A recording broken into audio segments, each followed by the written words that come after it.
Okay, so I want to welcome my viewers to the Visionary Leader's Mind podcast. I'm eventually going to have this memorized, where we explore the idea of what a visionary leader is, how it works, how they work, what it feels like, and how to develop the capability further in yourself. And my guest today is Laura LaBine. Yeah, Welcome. thank you, Brad. Thank you for inviting me today. I'm glad I could be here to participate. Well, if we didn't have different, one of the things I say is we invented more than one human so that we could have other people help us get better. 100%. I believe that we are reflections of each other, that collaboration is our key to our survival on this planet. Competition doesn't really serve us in terms of our higher evolution. I don't think it's working very well for us as a species on the planet Right? right now either. So thank you. Glad we can reflect each other today, Brad. Good. Years ago, I took a class when I was working at Hewlett Packard, and I learned the distinction between cooperation, which means I lose something, you lose something, and we both win a little bit, and collaboration, which means we both get on the same side of the table and we look at the problems with rapport between us toward rapport with the problem that we want to solve, that we want to Yes. achieve from. And I often say that in the terms of your success is my success. There we are. Yes. Yes. Good. So hopefully we have some business owners here, but let's talk about, tell us about your story, how you got to your adventure, and what you provide to the other 7 billion of us. Well, thank you so much for inviting me. And I really I believe that I'm one of the lucky ones in terms of being able to find work, meaningful work that I get excited about every day, that fulfills me, that brings me, all of the good joy in life. It also challenges me to be a better person on a regular basis. So I'm very, very grateful. And I also know that all the real good stuff in the universe starts from being grateful. So it's I got to this point here at, let's see, I'm at middle age. How far back should I go?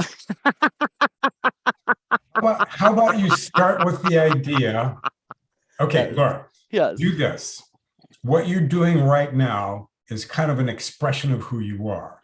Go Yeah. back to the moment where you decided that you were going to do what you're doing. It's really quite interesting because I remember this one time in college meeting somebody's mother who was a headhunter, and I thought, wow, I really think she's the coolest thing in the world. And the reason why I thought she was really awesome, she had no degree or training in recruiting. In fact, I think she had spent the first half of her life suffering from her addiction, but she got sober and a very, very smart lady. And there was something very intriguing about the fact that she wasn't a lawyer, but she was, working within the legal world and doing what she did. I thought that was pretty badass. And I'm a musician, and I studied all sorts of levels of music, from performance and education and music therapy. And you know, I realize now, looking back retrospectively, that music is my therapy, but it was never really intended, I guess, to be my craft or my career, and the universe kept telling me so. So I ended up, when I was halfway through grad school, realizing I didn't love music therapy enough to live in poverty. For this had a lot to do with the fact that I was taking out a lot of loans and I would never pay them back at that earning capacity. And I ran an art school for a while and thought, well, I'm good at business. Actually, business is creative. It's creating relationships, creating solutions, creating profit. And with my wise age there, I thought, I'm going to go move to Los Angeles and work in the music business. I often tell this story. On April Fool's Day 2000, packed up from Colorado and moved to LA, only to accept that Napster had already killed the music industry. So Spirit kept pushing me in a different direction. I ended up as an executive assistant, and that was a great opportunity for me to take care of other things that were part of my growing up. But I knew I wasn't supposed to sit behind that desk. And I was introduced to this opportunity through a friend where he said, you know what? You're a lot like my girlfriend, and she's hiring. So I'm a firm believer that your pathway opens up for you all the time. All you have to do is say yes.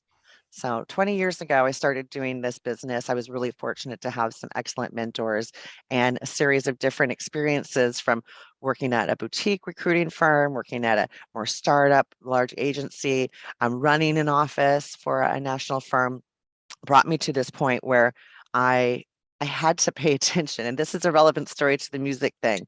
So when I was just starting my career as a recruiter and I was still working as a musician, one of the groups that I was working with, we had this opportunity to go tour in Thailand and work at a jazz club on the island of Koh Samui. Of course, I said yes. It had been everything I had been manifesting starting on the new year, the January 1st of Right. that year.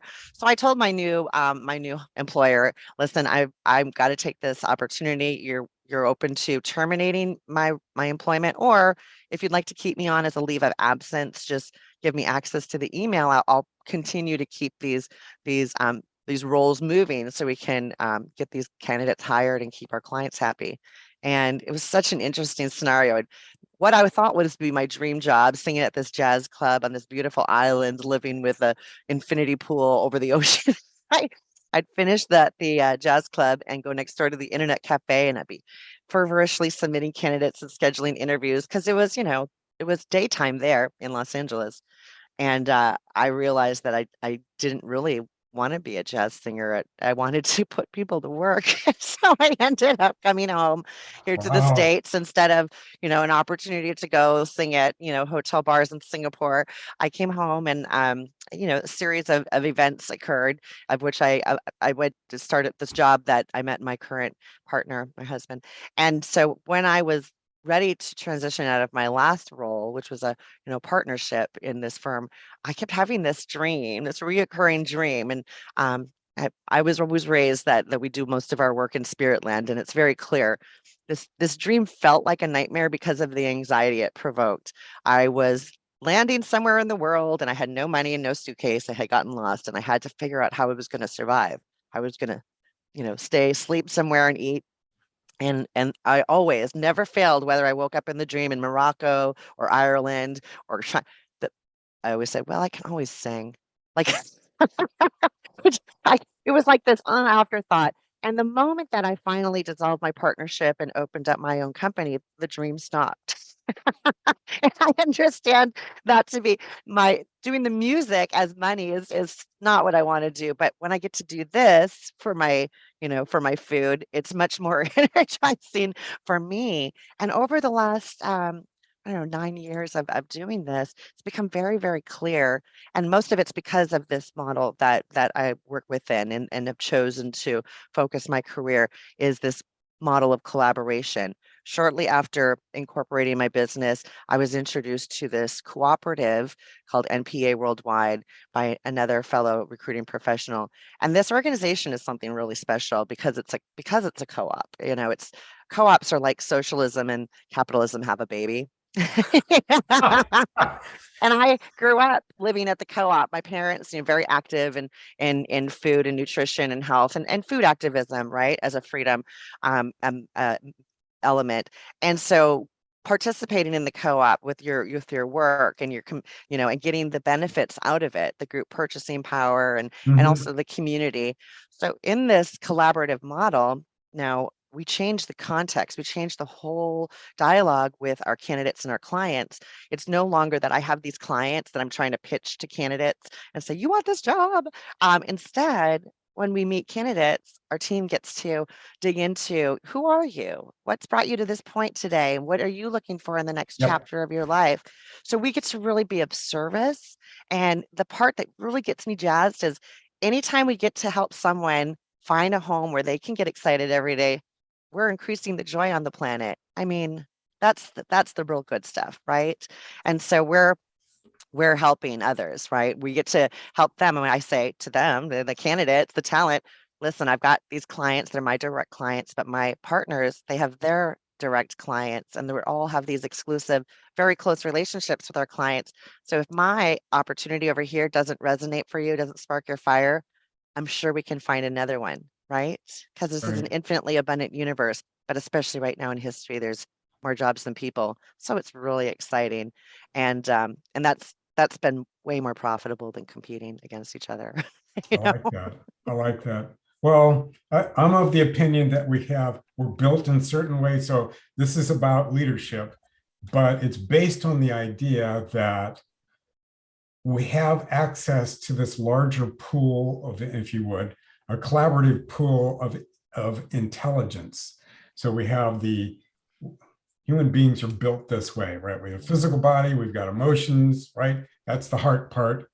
Then we've got the analytical mind, which some people call the lower mind. This is really weird, but they do, right? And then we have what's called the higher mind, which is the intuitive mind. Mhm. And the intuitive mind functions differently than the analytical mind. The analytical mind is words and numbers and dissection, right? And sharp edges.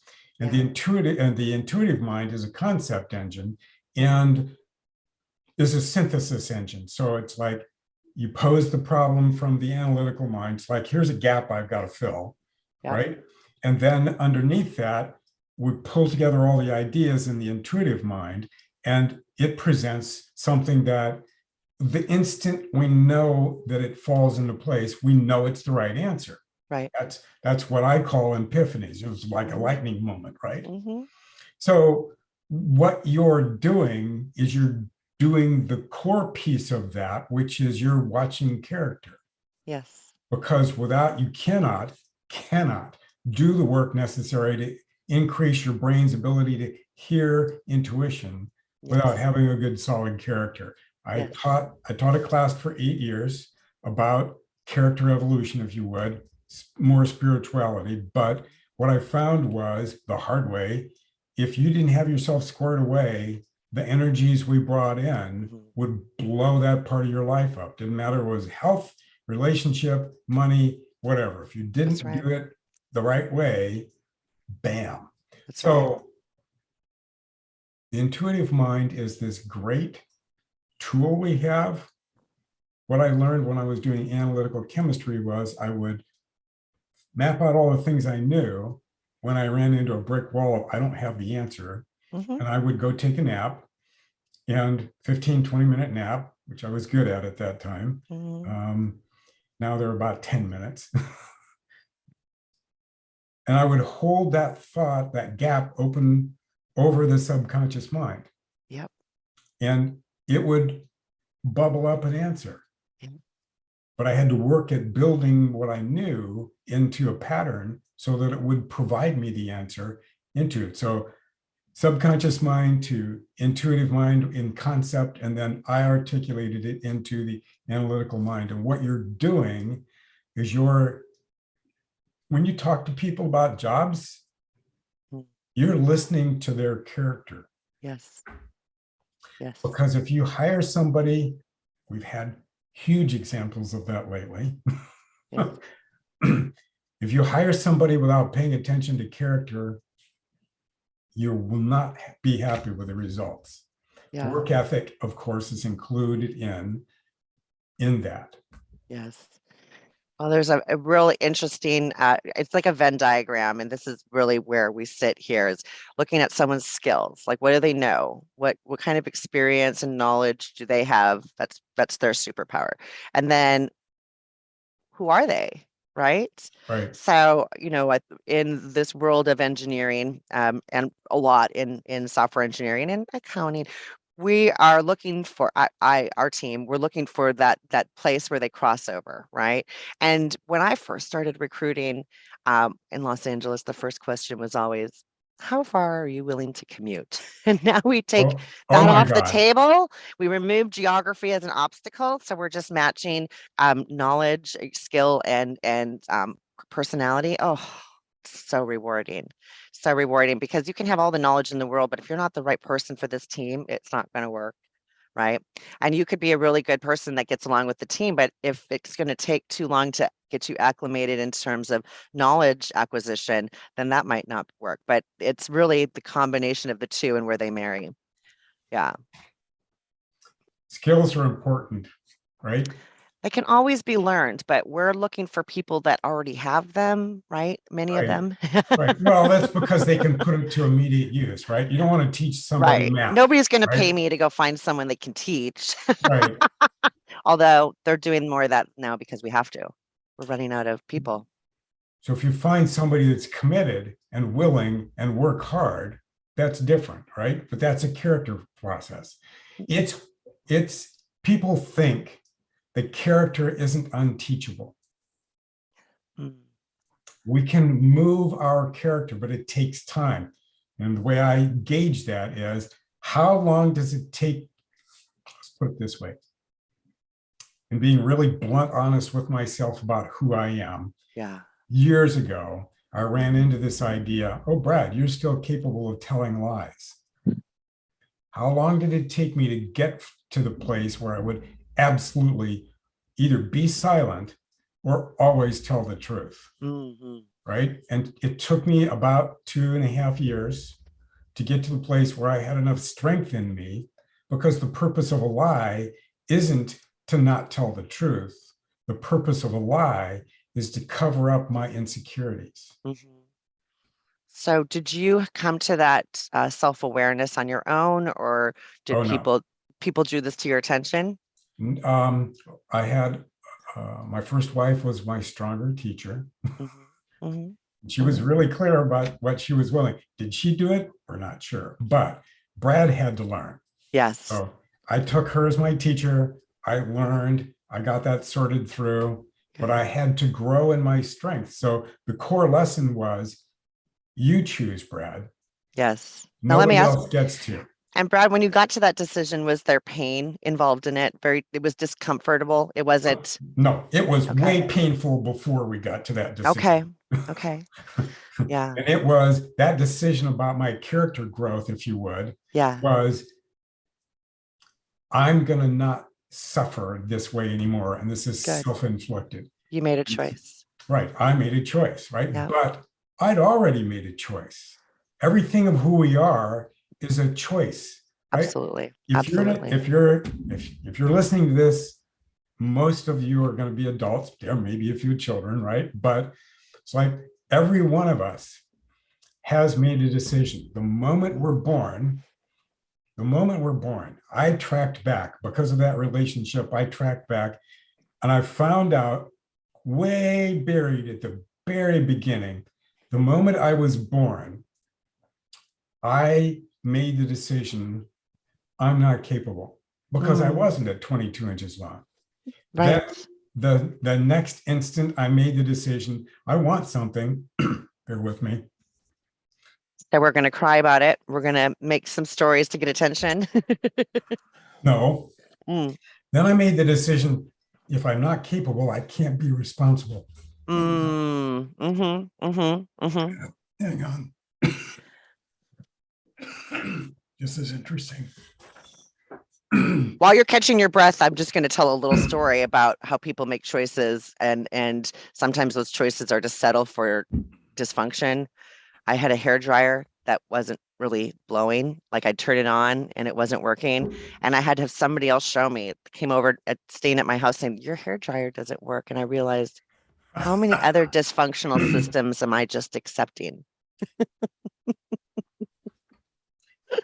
So thank you, because we do, right? Mm-hmm. Mm-hmm. So the first decision was, I'm not capable. Mm-hmm. The second decision was, I'm not responsible. And the third one that I figured out was, I'm not valuable. Mm-hmm. I made those decisions because I couldn't get what I wanted out of my parents, Mm-hmm. because I wasn't responsible. Then I couldn't be valuable. Mm-hmm. So I realized that all of my issues underneath were based on those three decisions. Mm-hmm. All the negative reactive emotions have those at their core. So they're based on lies. No, they're based on decisions. Decisions. And lack of information. There we go. Yep. So they're not based on lies. I made the decision I wasn't valuable. My lying was based, the foundation of it was based on two things. Yeah. The decision, I'm not valuable. And underneath that, I'm not capable, because power is capability. Yes. So it's not a lie, but it's an untruth that you're not valuable. It's an untruth that you're not capable. Oh, dead flat, right? Mm-hmm. But it's at that moment, that was fine. The problem is we've none of us remember those decisions. Right. None of us, but we play them out our whole life until we Right. get to the place where we say, I choose to be responsible. That's the middle decision, second one. Yeah. And Yeah. in choosing to be responsible, we can go back in and learn capability and then infer valuable, 100%. right? So, in the process of becoming an intuitive visionary leader, we have to learn how to listen to ourselves first.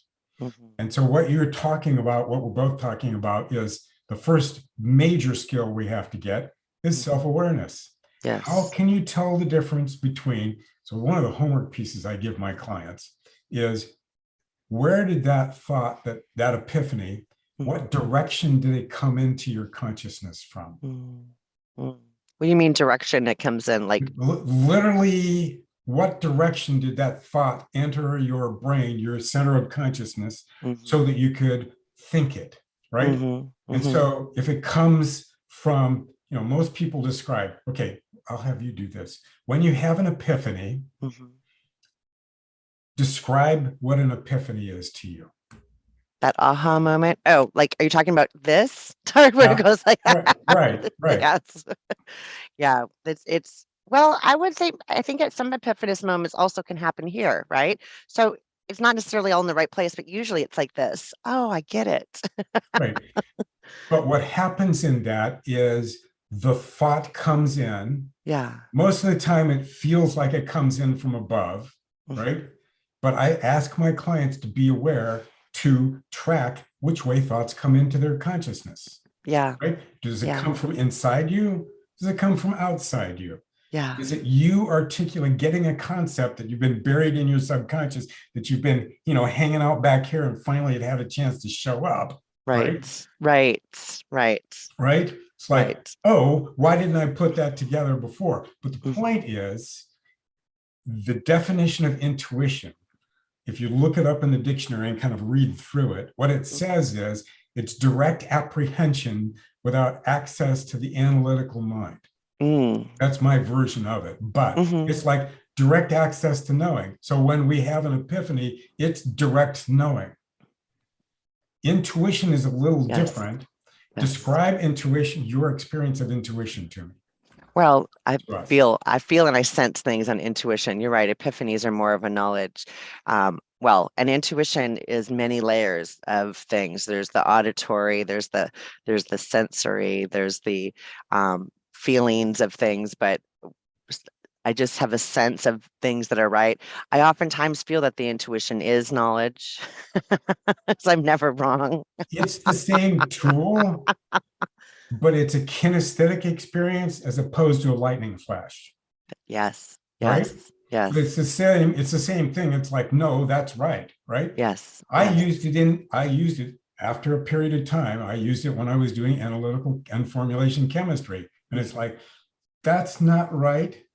Mhm. This I think is right. And Mhm. then I would experiment, right? Life is an Mhm. experiment. It's like Yes. ongoing, you know, we have the Brad Beaker, we have the Laura Beaker, it's like Yeah. we get to play around with this part of the universe Yeah. because we Yeah. have access and we get the responsibility, right? That's why we're here. Right. So the evolution of leadership, have you ever met someone who you thought would be a great leader? All the time. It's my job. Right. But describe that. What are they like when you meet them?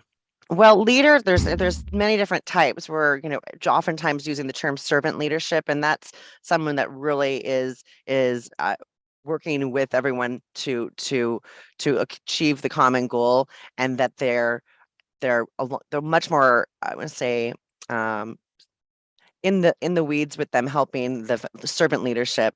Then we have a little bit of the player coach style, someone who is coaching while they're playing. The most important characteristics, the characteristics that I'm looking for: self-awareness. Yep. Self-awareness. We're looking at strategy, like can they see all levels of, like a chess player, right? Can they see the next moves? Do they know that each different type of choice that they make is going to make different decisions for them? We're looking for empathy, and empathy is the most important characteristic. I think I've added it to more job postings in the last 2 years than I've done ever before. Cool. Those are very important characteristics, and they don't even have to have the other types of nuances that make someone a very good business person, like organization and such. We those things can be supported to a true leader. What we're really looking for is empathy, self-awareness, and strategic vision. Isn't there one more piece in that? Probably. I mean, Can't you, I think it's necessary to be inspiring. oh, yes, naturally. Yes, 100%. The best leaders are always looked up to as mentors and thought leaders and teachers, right? Yeah, you're That's right. so, Inspiring. Yes, something I guess I take for granted, but they're very inspiring to their team. And it doesn't even have to be in a grandiose way. Some of no, the softest, gentlest leaders are exceptionally inspiring. right. They don't have to be lightning all the time. I Right. describe the difference between management and leadership this way. Yeah. Management is about direction and action, hmm and leadership is painting the target and well drilling. Yeah. I mean, the other way to describe it is if a leader is a well driller, they Yeah. go in, they find your motivation, they connect your motivation to a vision they have. And Yes. once that connection is made, you're hooked, right? Yes. But your Yes. energy. So they drill into you and find the energy and they Yes. bring it up to the surface like water, right? And then the managers are the plumbers and they put the energy through all the piping in order to Yeah. actually have it be effective, Great metaphor. Yep. right? So that's, to me, that's management and leadership. hmm The tools then you described are the ability the ability to inspire, in addition to awareness, self-awareness and situational awareness. hmm I think the ability to self-inspire is hmm important to be able to inspire other people.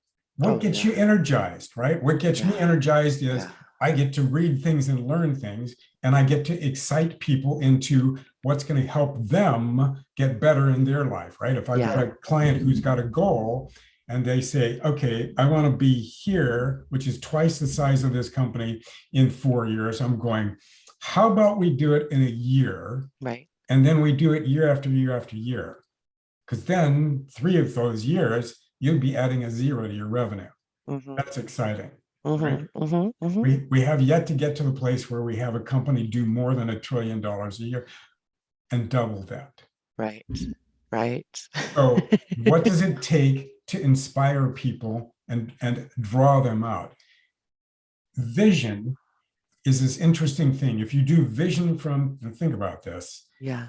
if you do vision from the analytical words and numbers, linear thinking process, you've only got so much depth and scope to it. hmm In order to have a truly visionary leader, you've got to have the intuitive mind. And the purpose of that is to see a bigger room, Yes. more depth, more height, and more scope.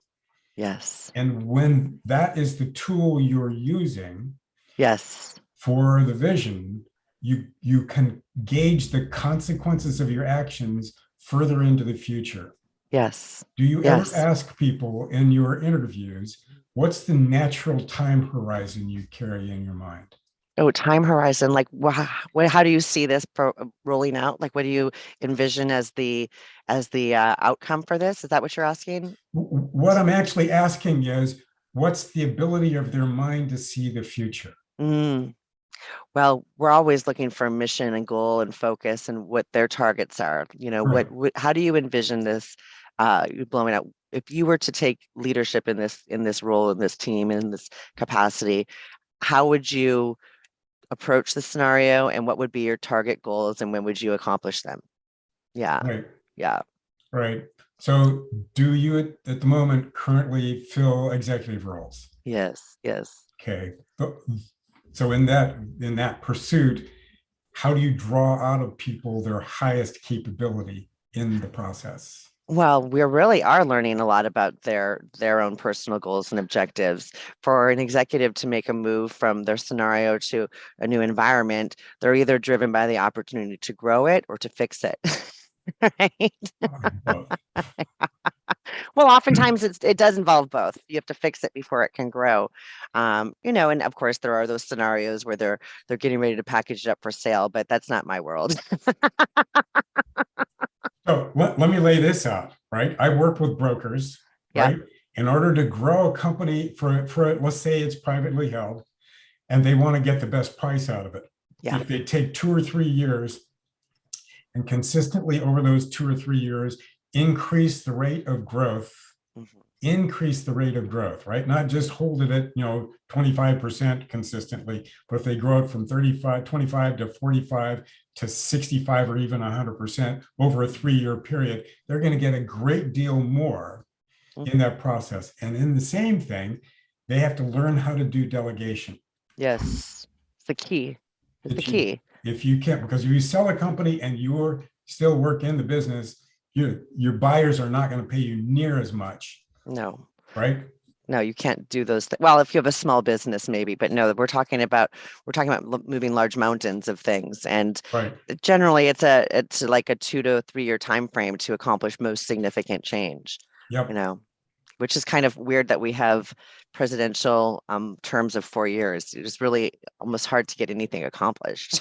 Well, it's actually we have 2 years and then we have the Yeah, midterms, right? yeah, yeah. So it's such a weird because how can you really accomplish significant change in that period of time? You know? I think that's because George Washington didn't want to be president very Mm-hmm. long. So Mm-hmm. they made him work for 4 years and then they persuaded him into 4 more years and he Yeah, set the pattern, yeah, right? yeah. Okay. There were a group of really visionary leaders back then. They're kind of my heroes. Absolutely, absolutely. Yeah. Okay. What other questions have we got? One more. Who do you see as a visionary leader? Either that's Uh, alive or not. I don't care. Well, Oprah is the first person to come to mind. Oh, yeah. Yeah, I actually had met Maya Angelou years ago at the Denver Stapleton Airport before it was one of the last flights through before it became DIA. And I remember her presence. And, I don't remember much else about that experience except for her. And although I don't know if she meant to be a visionary leader, even though she was the first person that popped in my head, Oprah has done so much for so many different people in terms of helping to spark self-awareness and situational awareness, but also promoting a world of media and communication. I think and she's not a politician, right? She could be, but I yeah. think she's too smart for that. Well, the people that run for high office have two jobs. First, Hmm. they have the job of getting the office, Yeah. and then they have the job of running the office, and they're not the same, No, like radically not. no. And I've often looked at, the chief of, the CEO of the country, the president, as it should be a CEO, someone who's run successfully large scale global operations. We haven't seen that really be offered to us yet. Well, not for a few decades, not recently. No, No, no, but I think that our government is like, with my experience with large global enterprise companies, that's the type of scenario that we have here. If you look at any of the large, HP or Apple or Google, they're run similarly to our government, except maybe a little more efficiently because they don't have to be elected. right, right. Well, but they Hmm. still have to be visionary. They have to be Yeah. able to see the future, and they have to be able to inspire the people in their board and their Yes. executive team to do that. So, Yes, yes, yes, which is really important. And the world looks to even business leaders for guidance, right? And it's unfortunate that Elon Musk is not a very good example of this, but there are other, servant leaders that our world looks to for advice, not government leaders, but executives, right? right, So right. they have very important work out there to do as well. Well, I'd rather have gracious billionaires leading that thought process than I would people that have major flaws. Yeah. Well, I mean, all of us are always learning, right? We're always learning, always growing. So And I think people that sometimes are gravitating towards those positions of power um, are have other opportunities. that's a nice way to say it. Yeah. Right? I mean, I wouldn't be attracted to being president of the United States. It's a thankless job. It's exhausting. Nobody comes out of that younger, right? No, no, not, No. no, there's no, if they did, I'd be worried. And we'll really wonder what happened in Roswell.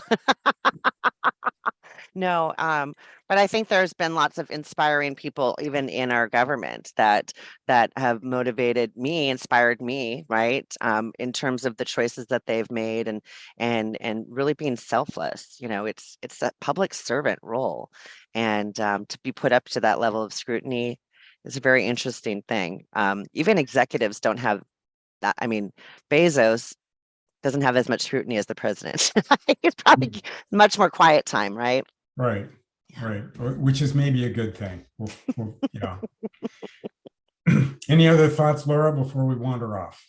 Well, I have to say that I'm one of those people that really resisted the idea of being a leader. I was much happier behind the scenes, producing and working and moving. And at the beginning of this year, I had a health a health situation that forced me to delegate. It forced me to delegate because I was physically unable to. And as Spirit was bringing me to this learning experience, my business is blowing. It's huge. There's so much stuff coming in, and this is all a result of all of the relationships that I've been developing over the last 20 years.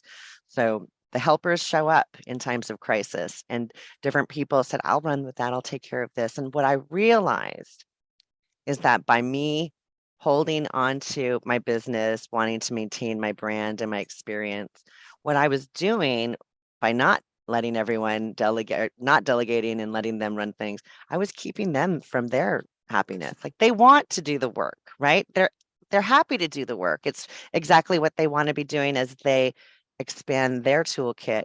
And so that's what I learned about leadership is that delegating is also allowing other people to flourish with you, right? So Right.